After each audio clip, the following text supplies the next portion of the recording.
Hi, my name is Abby Lynch, and I'm the Teen Services Librarian here at the Brookfield Library, back for another week of Teen Book Talks. This week we'll be doing another new teen book roundup. We have a ton of new books in our teen fiction section, so I have a lot of books to share with you today across all sorts of genres, so hopefully there'll be a little bit of something for everyone.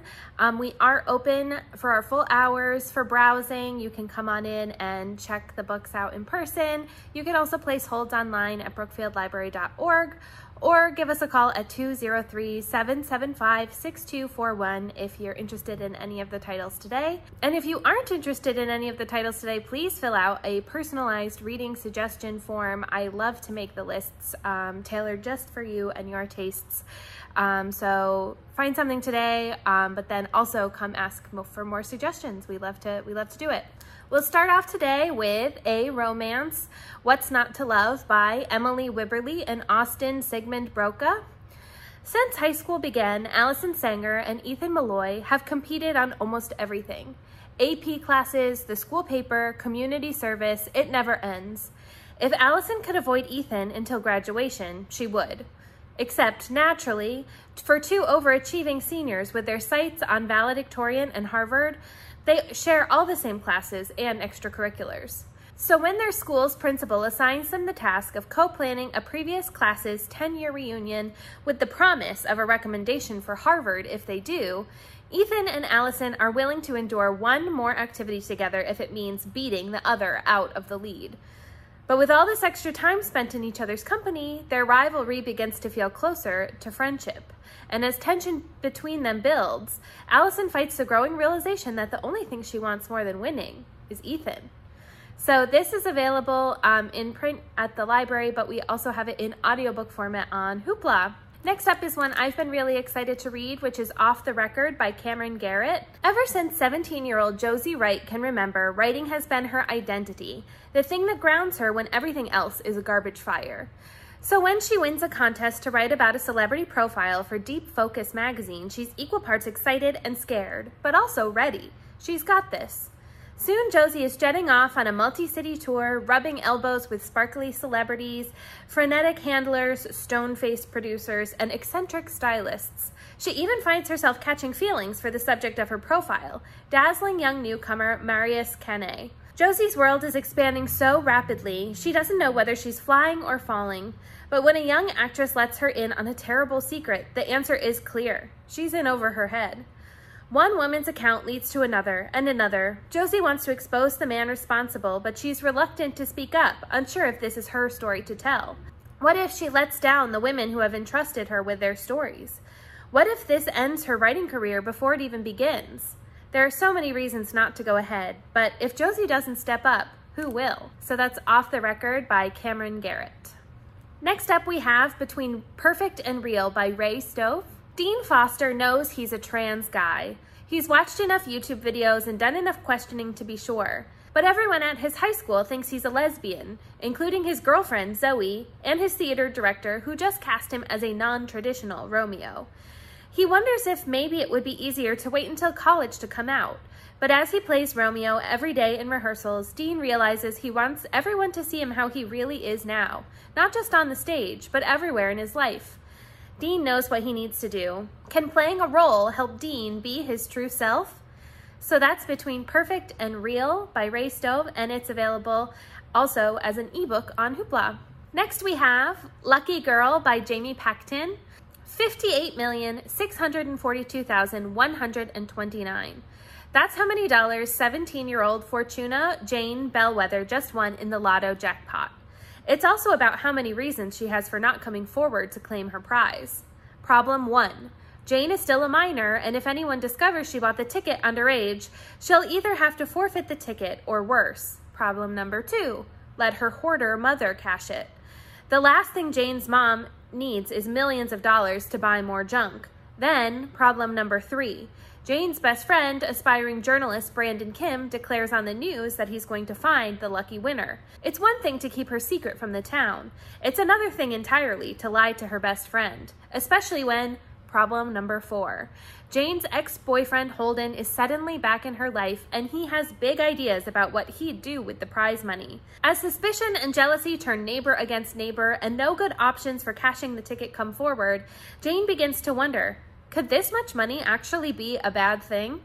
So this is available in print at the library and also as an audiobook on Hoopla. And that's Lucky Girl by Jamie Pacton. Our next book is On the Hook by Francisco X. Stork. Hector has always minded his own business, working hard to make his way to a better life someday. He's the chess team captain, helps the family with his job at the grocery, and teaches his little sister to shoot hoops overhand. Until Joey singles him out. Joey, whose older brother Chavo is head of the Discipulos gang, tells Hector that he's going to kill him. Maybe not today or tomorrow, but someday. And Hector, frozen with fear, does nothing. From that day forward, Hector's death is hanging over his head every time he leaves the house.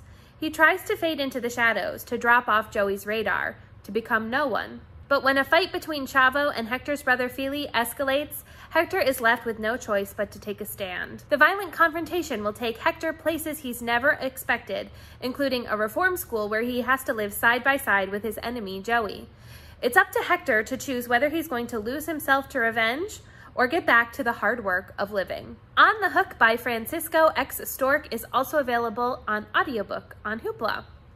Here's one for our boarding school fans and thriller fans, The Castle School for Troubled Girls by Alyssa B. Sheinmel. When Moira Dreyfus's parents announced they're sending her to an all-girls boarding school deep in the Maine woods, Moira isn't fooled. She knows her parents are punishing her. She's been too much trouble since her best friend Nathan died, and for a while before that. At the castle school, isolated from the rest of the world, Moira will be expected to pour her heart out to the odd headmaster, Dr. Prince. But she isn't interested in getting over Nathan's death or befriending her fellow students. On her first night there, Moira hears distant music.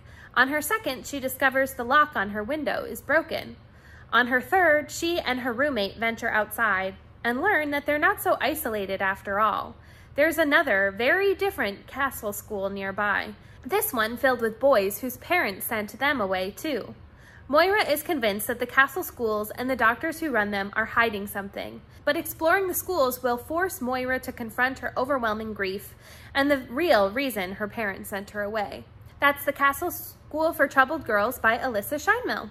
Our next book is Jelly by Clare Rees, which is science fiction, dystopian, climate fiction, and has one of the most unique premises that I've read when I've been ordering books lately for a while. The biggest problem with being trapped on a jellyfish isn't what you'd expect. You get over the fear of death because you start looking forward to it, and the smell of fish because it quickly becomes your breakfast, lunch, and dinner. Boredom is an issue, sure, but it's not the main one. The biggest problem is not being able to get away from everyone. Martha is stuck on the back of the jellyfish and has been for a long time. She and everyone else living there don't know exactly how they got there or how long they've been there or where they're going. They just remember that something traumatic happened and they can't escape. But now the crew has finally had enough. They're going to escape the jellyfish or die trying, which probably means dying. So Jelly by Clare Rees is also available in ebook format on Hoopla. Lastly, we have the first in a new fantasy series, These Feathered Flames by Alexandra Overy. When twin heirs are born in Turin, their fates are decided at a young age. While Isaveta remained at court to learn the skills she'd need as a future queen, Asia was taken away to train with her aunt, the mysterious Firebird, who ensured magic remained balanced in the realm. But before Asia's training is completed, the ancient power blooms inside her, which can mean only one thing. The queen is dead, and a new ruler must be crowned. As the princesses come to understand everything their roles entail, they'll discover who they can trust, who they can love, and who killed their mother. So that's These Feathered Flames by Alexandra Overy, and it's also available in audiobook format on Hoopla. I hope you found something that you liked today. If not, please come in and browse our new teen books. We have a ton of new books in the fiction section, a bunch of new graphic novels, a ton of new tween books. So I'm looking forward to sharing more of those with you in future book talk videos. Keep an eye out for summer reading information coming out soon. And as always, please submit personalized reading requests. I love to do them. And until next time, have a great week.